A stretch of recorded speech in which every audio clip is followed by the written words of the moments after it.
நேயர்களுக்கு வணக்கம். நீங்கள் நம்ம பார்க்க போகிற படம் வந்து லிங்கி 2. படத்துடைய கதை என்னன்னு சொல்லிட்டு பார்த்தீங்கன்னா, ஒரு ஹீரோ சின்ன பையனாக இருக்கலாம். அம்மா வந்து சாராயம் காசுற ஒரு வியாபாரி பையனை போட்டு கொடுமைப்படுத்துறாங்க. அதாவது அவன் வந்து மலை பிரதேசத்தில் இருக்காங்க. அப்படி இருக்கும்போது அவனுக்கு வந்து ஒரு ஸ்கூல் படிக்கிறான். அப்படியே போகிறான் வரான். ஒரு நாள் வந்து ஒரு பள்ளத்தில் விழுந்திருக்கிற ஒரு யானை. அந்த யானையை அந்த பையனே ஒருத்தனாக போய் பின்னாடி அடி பிடிச்சி தூக்கி மேலே தள்ளி அந்த பள்ளத்துலேருந்து அந்த குட்டி யானையை காப்பாற்றிடலாம். அதுக்கப்புறம் 2 பேரும் ஃப்ரெண்ட் ஆகிடுறாங்க. திடீர்னு ஒரு நாள் அந்த யானை காணாமல் போயிடுது. அதுக்கு முன்னாடி அவன் வந்து காலேஜ் படிக்க போயிடலாம். அம்மாடி யானை ஞாபகம் வந்து தேட போகிறாங்க.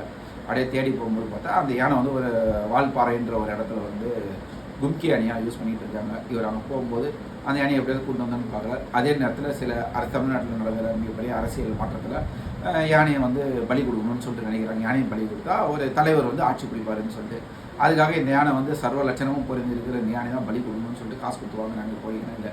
அதுக்குள்ளே நம்ம ஹீரோ என்ன பண்ணுறாரு, இந்த விஷயம் தெரியாமல் யானையை தூக்கிடுறாரு. யானையை தூக்கிட்டு காடு காடாக பயணம் பண்ணுறாரு. இப்போ அந்த யானை உடம்பு ஒரு ட்ராக்கிங் வச்சுருப்பாங்க.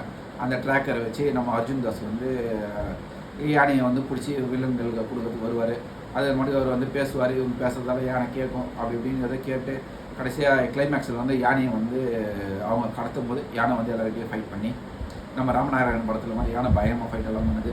அப்படி பண்ணி எல்லாருமே காப்பாற்றுது. அர்ஜுன் தாஸ் மெரிக்க போகும்போது அர்ஜுன் தாஸோட குழந்தை ஃபோன் பண்ணோம்.